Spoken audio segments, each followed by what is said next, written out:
1. Elijah ascends. Elisha takes the mantle. 2 Kings 1. The story begins with a prophet's exit, not through death, but through fire. Elijah, the bold voice who once called down fire from heaven, now prepares to leave the earth in a whirlwind. But first, there's a journey, a final walk from Gilgal to Bethel, to Jericho, then to the Jordan River.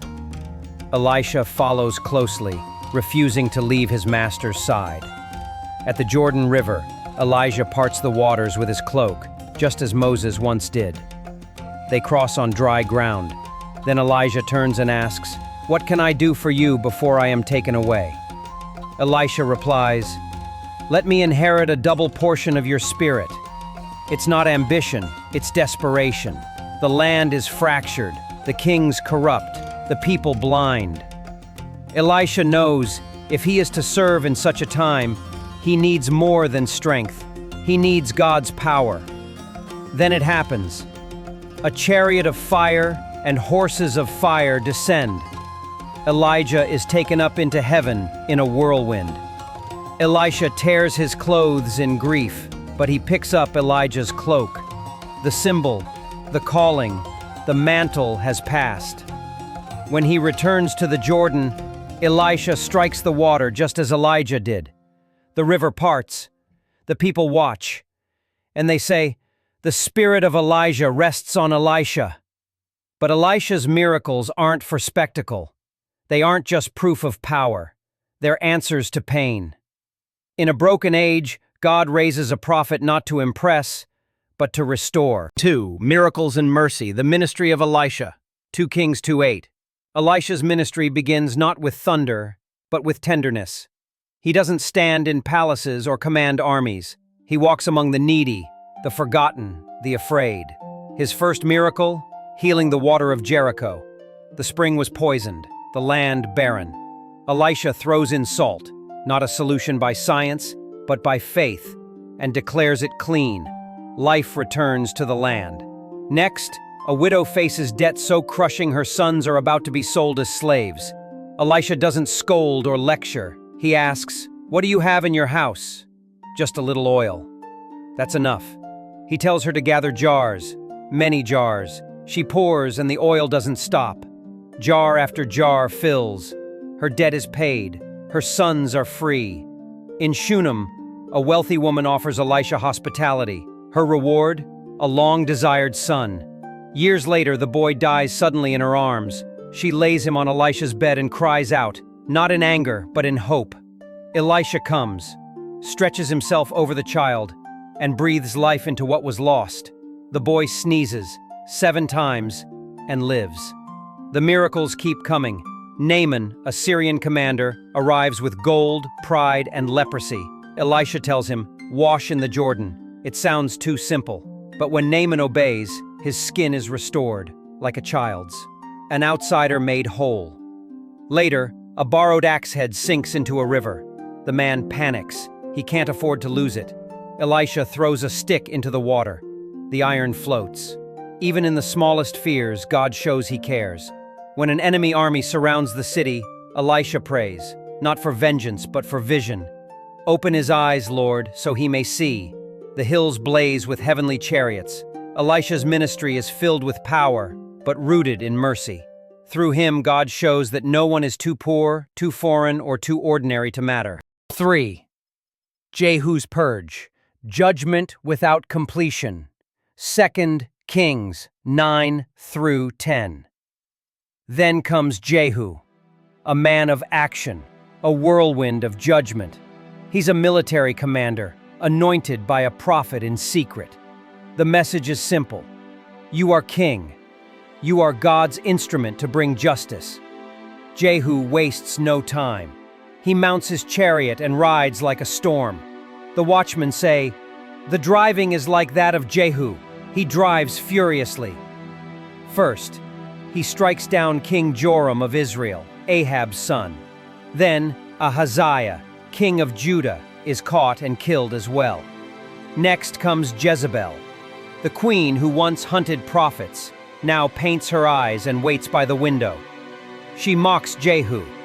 "Is it peace, Zimri, killer of your master?" Jehu doesn't answer. He calls to the palace servants. "Who is on my side?" 2 or 3 eunuchs throw her down. She hits the ground with a sickening thud. Her blood spatters the wall. Dogs devour her body, just as Elijah prophesied. Jehu doesn't stop there. He wipes out Ahab's entire family, 70 sons, slaughtered. He tricks the worshippers of Baal, gathers them for a great festival, then has them all killed. The temple of Baal is turned into a latrine.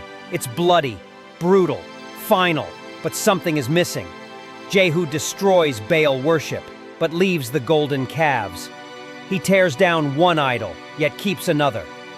The political purge is complete, but the heart of the nation remains unchanged. God commends Jehu's zeal, but not his compromise. He's promised 4 generations on the throne, but nothing more. Jehu brought a firestorm, but fire alone doesn't heal. Without repentance, judgment may cleanse, but it cannot restore. Collapse of the North, the fall of Israel, 2 Kings 11:17. While Jehu's line continues for a few generations, the kingdom of Israel begins to crumble from within. King after king rises and falls. Some are assassinated within months. Others reign amid chaos. The throne becomes a revolving door. Stability vanishes. Meanwhile, the prophets speak louder. Warnings echo from every corner. Turn back to the Lord. Tear down the idols. Keep the covenant. But the people refuse. They mix worship of God with Baal. They build altars on every hilltop. They adopt the gods of their neighbors. In the background, a greater threat rises: Assyria. It begins with tribute payments, then comes invasion. Eventually, under King Hoshea, Israel rebels one last time. Assyria responds with full force. In 722 BC, the capital city, Samaria, falls after a brutal siege. The walls are breached, the people are chained, the northern kingdom is no more. The 10 tribes are taken into exile, scattered across foreign lands, lost to history. They become a haunting phrase in Jewish memory, the lost tribes of Israel. But this isn't just a political failure.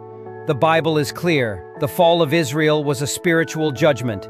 They rejected his statutes. They followed vanity and became vain. 2 Kings 17:15. God had been patient, generation after generation. He sent prophets. He gave signs. He waited. But the people hardened their hearts. In the end, they lost not just their land, but their identity. The Assyrians resettle the land with foreigners. A mixed people emerge, the Samaritans, who will one day clash with the Jews. The fall of Israel is a warning, not just a tragedy. A kingdom may appear strong, but if its heart turns from God, collapse is only a matter of time. Judah's last light. Hezekiah and Josiah, 2 Kings 18-23. While the north vanishes into exile, the southern kingdom, Judah, still stands, weary, wounded, but not yet broken. And in the midst of the darkness, 2 kings shine. Hezekiah becomes king during crisis. The Assyrian war machine turns south, same empire, same threat. Their commander mocks Judah's faith. Do not let your God deceive you. No god of any nation has ever delivered its people from the hand of the king of Assyria. But Hezekiah doesn't flinch. He goes to the temple. He spreads the enemy's letter before the Lord, and he prays. You alone are God over all the kingdoms of the earth. Deliver us, so that all may know you are the Lord. God responds. That night, the angel of the Lord strikes down 185,000 Assyrian soldiers. Jerusalem wakes to silence.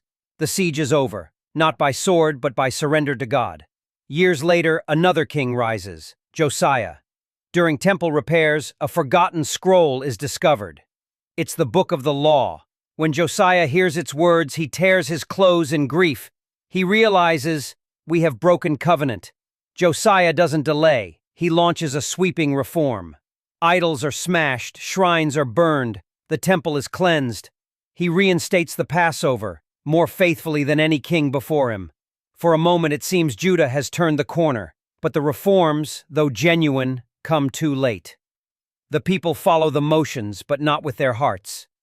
Generations of compromise cannot be undone in a decade.